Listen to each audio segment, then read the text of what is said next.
సౌందర్య సుధాలహరి, సౌందర్య సుధాలహరి. మందార మరంద మంత్ర మందిర మహిమాన్విత నందనోద్యాన విహారీ. మందార మకరందములు గనక జుర్రితే పోతన గారు అంటాడు, మందార మకరంద మాధుర్యమున తేలు మధుపంబు పోవునే మదనములకు. మందార మకరందములలో, మందార పుష్పములో ఉన్నటువంటి మకరందమును జుర్రి మైమరపించేటువంటి తుమ్మెద ఉమ్మెత్త పూల మీదకి వెళ్ళి వాలమంటే వాలదు. అలాగే సౌందర్య లహరిని ఆరాధించి, సౌందర్య లహరిని ప్రేమించి, ఆ నిత్య పారాయణ చేసి అమ్మవారి యొక్క దివ్య అనుగ్రహాన్ని పొందుతున్నటువంటి వాళ్ళు ఇంకొక దేవత వైపు తల తిప్పలేరు. ఇంకొక మాట వాళ్ళకి రుచించదు. దేనికని? అది మందార మరంద మంత్ర మందిరం. అమృతముతో కూడినటువంటి ఆ మందిరంలో మహిమాన్వితమైనటువంటి నందన ఉద్యానవనంలో విహరిస్తారు. ఏమిటి ఆ నందన ఉద్యానవనం అంటే? సౌందర్యలహరే. కాబట్టి అలాంటి కైంకర్యములు ఆనంద పారవస్యంతో పొంగేటువంటివి నిరంతర పారాయణ చేస్తూ ఉంటారు సర్వమంగళని. ఒక చిన్ని శ్లోకాన్ని మనకు ఉన్నటువంటి సమయంలో తెలియచేస్తాను. మొట్టమొదటి శ్లోకమే అందరికీ తెలుసు. శివశక్త్యా శివశక్త్యాయుక్తో యది భవతి శక్త ప్రభవితుం నచేదేవం దేవో నఖలు కుశలః స్పందితుమపి అతస్త్వాం ఆరాధ్యాం హరిహర విరించిదిభిరపి ప్రణంతుం స్తోతుం వా ప్రణంతుం స్తోతుం వా కథమకృత పుణ్య ప్రభవతి. సౌందర్యలహరిని ఆరాధించాలన్నా, జగన్మాతను స్తోత్రం చేయాలి అన్నా పూర్వజన్మ సుకృత ఫల విశేషం ఉండాలి. శంకర భగవత్పాదుల వారంటాడు మహానుభావుడు, అమ్మా నేను పూర్వజన్మలో పుణ్యం చేశాను తల్లి అన్నాడు. ఎలా చెబుతావు? మనం కూడా పూర్వజన్మలో పుణ్యం చేశాం. ఇవేళ మనం టీవీల ముందు కూర్చొని వినడానికి పుణ్యాత్ములం మనం.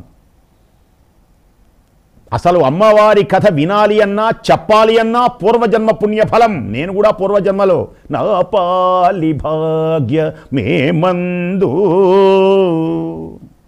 రామదాస్ అంటాడు రాముల వారిని చూసి, తూము నరసింహదాసు మొదలైనటువంటి వాళ్ళు అంటారు, ఆహా నా పాలి భాగ్య మే మందు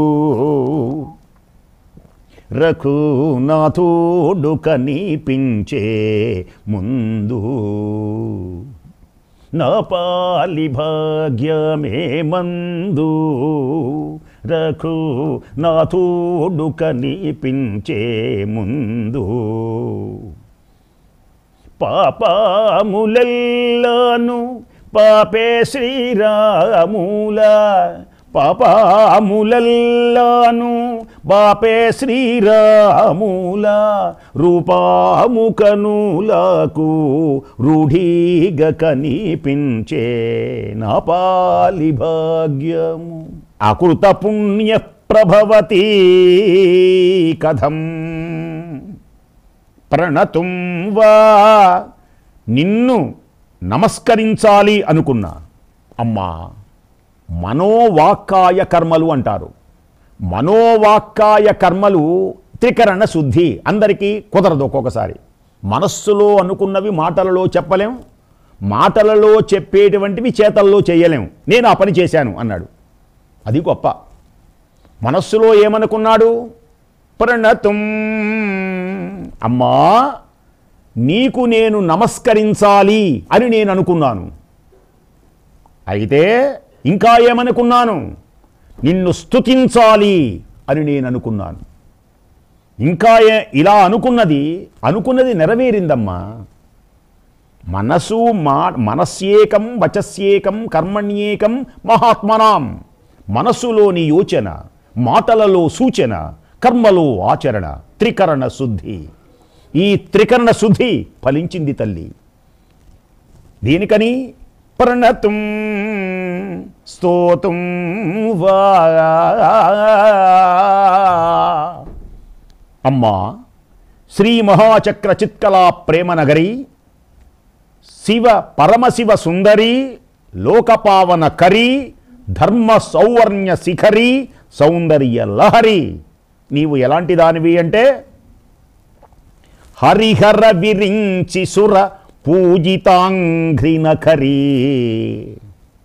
అమ్మా సర్వమంగళ, శివ సాదాక్ష్య, నీతో కూడియే పరమేశ్వరుడు జగన్నిర్మాణం చెయ్యటానికి సమర్థుడైనాడు అన్నాడు. ఒక మాట, ఎంత గొప్ప మాట చూడండి. శివునికి జగన్నిర్మాణం చెయ్యడానికి ఆ శక్తి కలిగింది నీ వల్లనే అనేశారు. ఎంత గొప్ప మాట అన్నాడో.